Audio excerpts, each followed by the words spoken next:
In the play The Crucible, written by Arthur Miller, there is a lot of events that go on, such as the accusations of people being witches, which is obviously not true. And one important character of the play is Reverend Hale, and he is a maven, like described in the tipping point. And Reverend Hale fits the description of a maven because he specifically was brought in to be an expert over the witchcraft because he is a minister from another town and he's an expert over witchcraft. And he's examining all the people who are witches and seeing if the accusations are true. And Reverend Hale is someone who is a maven in witchcraft, and as said in the tipping point, a maven is one who accumulates knowledge. And Reverend Hale does so because he witnesses the aspects of the witch trials and uses his bucket of knowledge to make his conclusion.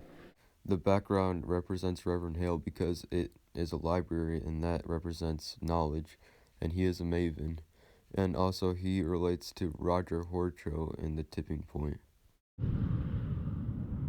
Abigail Williams is the next character, and she fits the salesman description from The Tipping Point. And she also relates to Tom Gall, who was mentioned in The Tipping Point, who is a successful salesperson. And thesis statement, Abigail Williams fits salesman description. She is able to easily manipulate people. A salesman with the skills to persuade us when we are unconvinced of what we are hearing, and they are areas critical to the tipping of word-of-mouth epidemics. This is on page 70 of The Tipping Point.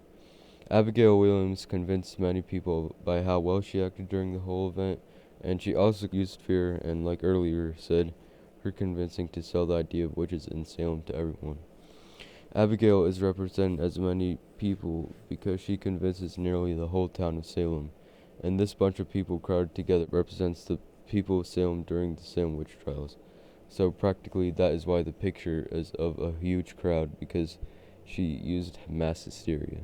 She also fits the mold of a salesman because she not only convinced the whole town, but she also convinced the court and the judges, and she also technically convinced the other girls to follow with her lead.